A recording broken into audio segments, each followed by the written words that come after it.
মাইজের brain ঠিক রয়েছে, মাইজ যেন চতুর মানুষ, চালাক মানুষ, মাইজ পাগল নয়। এবারে বিশ্ব নবী বলছেন মনে হয় সে মদ পান করে আছে। সাহাবীদেরকে বললেন, হে আমার সাহাবীরা, তোমরা মাইজের মুখখানাকে শুঁকে দেখো, মনে হয় সে মদ পান করে আছে। এবারে বিশ্ব নবীর কথা শুনে সাহাবায়ে কেরাম মাইজের মুখের কাছে নাক নিয়ে যে শুঁকে শুঁকে দেখছেন। বিশ্ব নবীকে বলছেন, ইয়া রাসূলুল্লাহ, মাইজ মদ পান করে নেই, মাইজ মদ পান করে নেই, মাইজ নেশা পান করে নেই, মাইজের মুখ থেকে 1 ইঞ্চি পরিমাণে দুর্গন্ধ নেই। বিশ্বনবী যখন এই কথা বলে দিলেন, বিশ্বনবীকে যখন এই কথা বললেন, এবারে বিশ্বনবী বারবার যেন মাইজকে বললেন। মাইজ যখন এটা এতরাফ করে নিলেন, যখন সে নিজেকে এটা স্বীকার করে নিলেন যে হ্যাঁ আল্লাহর রাসূল, আমার দ্বারা ব্যভিচার হয়েছে, এবারে বিশ্বনবী আমার সাহাবীদেরকে আদেশ দিয়ে দিলেন, খুব ভালো করে শুনুন, হে আমার সাহাবীরা, যাও যে মাইজকে তোমরা পাথর মেরে মেরে মেরে মেরে তাকে রজম করে দাও। এবারে মাইজকে নিয়ে যাওয়া হলো, মাইজকে যেমন নিয়ে যাওয়া হলো, পাথর মেরে মেরে তাকে রজম করে দেওয়া হলো। যখন তাকে রজম করে দেওয়া হলো, এবারে সাহাবীদের মধ্যে 2 দল হয়ে গেল, 2 জামাত হয়ে গেল, 2 ভাগ হয়ে গেল। এক দল বলছে মাইজ নিজেকে হালাক করে দিল, মাইজ যা আমল করেছিল, মাইজ তার সমস্ত আমলকে বরবাদ করে দিল, মাইজ তার সমস্ত আমলকে ধ্বংস করে দিল, মাইজ সে নিজেকে যেন হালাক করে দিল। আর একদল বলছে না, মাইজ এমন আল্লাহর কাছে তওবা করেছে, এমন আল্লাহর কাছে ক্ষমা চেয়েছে, আল্লাহর কাছে সে নিজের গুনাহকে বুঝতে পেরে, সে নিজের পাপকে বুঝতে পেরে, সে নিজের জান পর্যন্ত দিয়ে দিয়েছে, নিজের জান পর্যন্ত দিয়ে দিয়েছে। এই জন্য মাইজ যেমন তওবা করেছে, এই মাইজের তওবার মতো কাউরির তওবা হতে পারে না। ভাইজান বাপজান আমার, এ আমার মায়েরা, খুব ভালো করে শুনুন। এবারে বিশ্বনবী আমার কিছুদিন পরে সাহাবীদেরকে বলছেন যে আমার সাহাবীরা, এই মাইজ যে তোমাদের ভাই, এই মাইজের জন্য তোমরা ইস্তেগফার করো। সমস্ত সাহাবায়ে কেরাম মাইজের জন্য ইস্তেগফার করলেন। আল্লাহকে বলছেন, আল্লাহ, এই মাইজ যে গুনাহ করেছে, আল্লাহ তুমি তাকে ক্ষমা করে দাও, আল্লাহ তুমি তার তওবাকে কবুল করে নাও। আল্লাহর কাছে তারা তওবা করলেন, ইস্তেগফার করলেন, তার জন্য ক্ষমা চাইলেন। আমার ভাই, আমার বন্ধু, এবারে বিশ্বনবী আমার বলছেন যে মাইজ এমন ভাবে তওবা করেছে, আল্লাহকে রাজি করার জন্য সে নিজের জানকে পর্যন্ত দিয়েছে। তাই মাইজ এমন ভাবে তওবা করেছে, যদি একটা জামাতের মধ্যে তার তওবাকে ভাগ করে দেওয়া হয়, তাহলে ওই জামাতের জন্য তার তওবা যথেষ্ট হয়ে যাবে।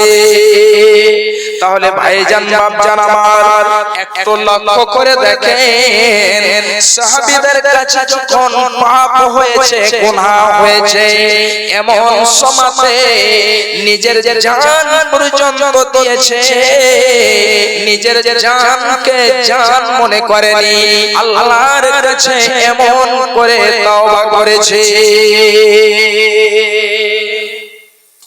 আমার ভাইরা, আমার মা, আমার বোনেরা, খুব ভালো করে শুনুন। হযরত বুরাইদা রাদিয়াল্লাহু তাআলা আনহু আরো বলছেন একজন মহিলা, এই মহিলাটি গামেদিয়া গোত্রের গামেদিয়া খানদানের ওই মহিলাটি বিশ্ব নবীর কাছে এসে বলছে, ইয়া রাসূলুল্লাহ, হে আল্লাহ পাকের নবী, হে আল্লাহ পাকের রাসূল, দয়া করে আপনি আমাকে পাক করে দেন। এবারে বিশ্ব নবী বলছেন, হে মহিলা, তুমি যাও, যে তুমি আল্লাহর কাছে তওবা করে নাও এবং তুমি আল্লাহর কাছে ক্ষমা চেয়ে নাও। যেমন এই কথা বলা, বিশ্ব নবী এই কথা বলেছেন, সেই মহিলাটি বলছে যে, হে আল্লাহ পাকের নবী, আপনি আমাকে সেই মাইজের মতো ফিরিয়ে দিয়েছেন। মাইজকে যে মতো আপনি ফিরিয়ে দিয়েছিলেন, আপনি ঠিক আমাকেও ওই মতো ফিরিয়ে দিচ্ছেন। যখন এই কথা বলা, বিশ্ব নবী আমার বলছেন, হে মহিলা, তুমি বলো দেখি, মাইজের সাথে তোমার কি সম্পর্ক? তোমার কি এমন হয়েছে, তোমার সাথে কি সম্পর্ক রয়েছে? তুমি তার নাম কেন নিচ্ছ? যখন এই কথা বলা, সেই মহিলাটি বলছে, আল্লাহ পাকের নবী গো, আমি যে হামেলা রয়েছি, আমার গর্ভে যে সন্তান রয়েছে, আমার পেটে যে সন্তান রয়েছে, এই সন্তানটি সে মায়ের সন্তান। যখন এই কথা বলা, এবারে বিশ্ব নবী বলছেন, ঠিক আছে, তোমার পেটে বাচ্চা রয়েছে, তোমার পেটে সন্তান রয়েছে, এই জন্য তোমাকে এখন যেন সিহত কায়েম করা যাবে না, তুমি এখন চলে যাও। যখন তোমার বাচ্চা ভূমিষ্ঠ হবে, যখন তোমার বাচ্চা জন্মে যাবে, তারপরে তুমি আসবে। সময় কেটে গেল, যখন বাচ্চা জন্মগ্রহণ করেছে, হযরতে বুরাইদা বলছেন, ওই মহিলাটি সে বাচ্চাটিকে একখানা চাদরে, একটি কাপড়ে যেন লিপটে নিয়ে বিশ্ব নবীর কাছে এসে হাজির হয়ে গিয়েছে। বিশ্ব নবীকে বলছে, হে আল্লাহ পাকের নবী, এই যে আমার বাচ্চা জন্মগ্রহণ করে নিয়েছে, তাই আপনি আমার প্রতি হদ নাফেজ করে দেন, আপনি আমার উপরে হদ কায়েম করে দেন, আপনি আমার উপরে হদ লাগান এবং আমাকে ওই গুনাহ থেকে পাক করে দেন। মা, আমার বোনেরা, আমার ভাই, আমার বন্ধুরা, খুব ভালো করে শুনুন, কেমন সে মহিলা ছিল, কত যেন আল্লাহকে ভয় করত, আল্লাহর ভয় তার কত অন্তরে ছিল, যে আল্লাহ আমার যদি হদ কায়েম করার আগে যদি আমার মৃত্যু হয়ে যায়, তাহলে মনে হয় আমি জাহান্নামে চলে যাব, আমার ঠিকানা মনে হয় জাহান্নাম হবে। এই জন্য সেই মহিলা বারবার বিশ্ব নবীর কাছে আসে এবং বিশ্ব নবীকে বলছে যে, হে আল্লাহ পাকের নবী, আপনি আমাকে দয়া করে পাক করে দেন। যখন সেই মহিলাটি বাচ্চাটিকে একটি কাপড়ে নিয়ে হাজির হলো, বিশ্ব নবী বলছেন যে, তুমি এখন চলে যাও, এখনো তোমার উপরে হদ কায়েম করা যাবে না, এখনো তোমার উপরে হদ নাফেজ করা যাবে না। এই জন্য এই বাচ্চাটি, ছোট বাচ্চা, দুধের সন্তান, তোমার উপরে হদ কায়েম করব, তোমাকে আমি রজম করে দিব। এমন না হয়ে যায় যে এই শিশুটি, এই বাচ্চাটি না খেয়ে মারা যায়। এই জন্য এখনো তোমার উপরে হদ কায়েম করা যাবে না, তুমি যাও, যে এই বাচ্চাটিকে দুধ পান করাও। ভাইজান, বাপজান আমার মা, আমার বোনেরা, ওই মহিলার অন্তরে যেন কত ভয় ছিল, আল্লাহর কত যেন ডর ছিল। এবারে সেই মহিলাটি বাচ্চাটিকে নবীজির কথা শুনে নিয়ে চলে গেল, কিন্তু সে এখনো নিজের আত্মার মধ্যে তৃপ্তি পায় না। বেশ কিছুদিন কেটে গেল। কেটে যাওয়ার পরে ওই মহিলাটি এবারে বাচ্চাটির হাতে যখন সে বাচ্চাটি দুধ ছেড়ে দিয়েছে, বাচ্চাটির হাতে একখানা রুটির টুকরো দিয়ে এবারে নবীজির কাছে এসে হাজির হয়ে গেল। বিশ্ব নবীকে বলছে, হে আল্লাহ পাকের নবী, এই যে দেখেন আমার সন্তান এখন দুধ ছেড়ে দিয়েছে, আপনি এবারে আমাকে যেন হদ কায়েম করে দেন, আপনি আমাকে পাক করে দেন, আপনি আমাকে পবিত্র করে দেন। ভাইজান বাপজান আমার, এ আমার মা, এ আমার বোনেরা, বিশ্ব নবীর কাছে যখন সেই মহিলাটি ওই বাচ্চাটির হাতে একটা রুটির টুকরো দিয়ে হাজির করল, এবারে বিশ্ব নবী সাহাবাদের মধ্যে বলছেন, হে আমার সাহাবীরা, হে আমার সাহাবীরা, তোমরা এই মহিলাটাকে নিয়ে যাও এবং নিয়ে যে ওই মহিলাটির উপরে হদ কায়েম করে দাও, তাকে যেন পাথর মেরে মেরে মেরে মেরে তাকে রজম করে দাও। ভাইজান বাপজান আমার, এবারে যেন সেই বাচ্চাটিকে অন্য একজনকে দিয়ে দেওয়া হলো, ওই ছেলেটিকে দেখাশোনা করবে এবং মহিলাটিকে যেন বুক পর্যন্ত গেড়ে দেওয়া হলো, বুক পর্যন্ত মাটিতে পুঁতে দেওয়া হলো। এবারে পুঁতে দিয়ে ওই মহিলাটির উপরে পাথর ছুঁড়ে ছুঁড়ে পাথর মেরে মেরে তাকে রজম করে দেওয়া হলো। এমন সময় হযরতে খালিদ বিন ওয়ালিদ চলে আসলেন। আসার পরে খালিদ বিন ওয়ালিদ উনিও যেন একটা পাথর উঠালেন এবং ওই মহিলাটির দিকে ছুঁড়লেন।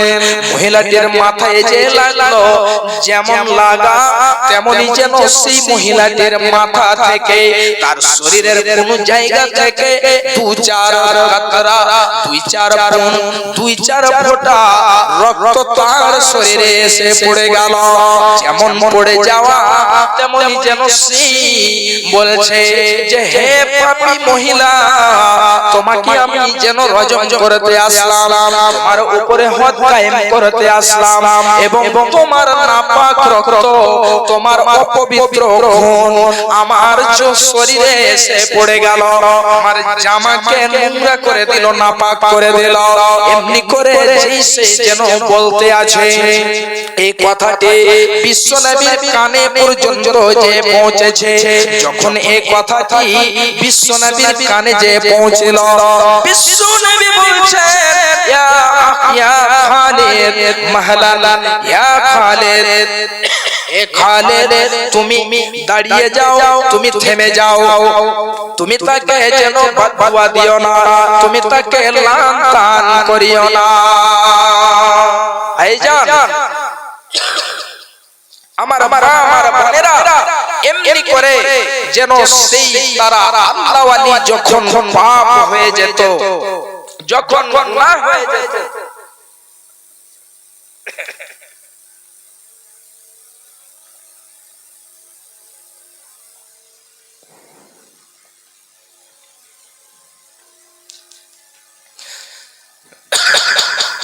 যখন তাদের পাপ হয়ে যেত, যখন তাদের গুনাহ হয়ে যেত, তখন যেন তারা এই মতো করে আল্লাহর কাছে তওবা করত, আল্লাহর কাছে ইস্তেগফার করত। ভাইজান বাপজান আমার, এ আমার মায়েরা, আজকে এই গভীর রজনীতে আপনারা বসে আছেন, বলুন তো, যখন আপনাদের দ্বারাই পাপ হয়ে যায়, যখন আপনাদের দ্বারাতে গুনাহ হয়ে যায়, তখন আপনি আল্লাহর কাছে কেমন করে তওবা করেন? আজ পর্যন্ত আল্লাহর কাছে তওবা করলাম না। যখন আমাদের দ্বারাই গুনাহ হয়ে যাবে, পাপ হয়ে যাবে, তখন আল্লাহর কাছে কেঁদে কেঁদে ক্ষমা চাইবো যে, আল্লাহ তুমি আমাকে দয়া করে ক্ষমা করে দাও, আল্লাহ তুমি আমাকে দয়া করে, আল্লাহ তুমি আমাকে দয়া করে আমার পাপগুলোকে মোচন করে দাও।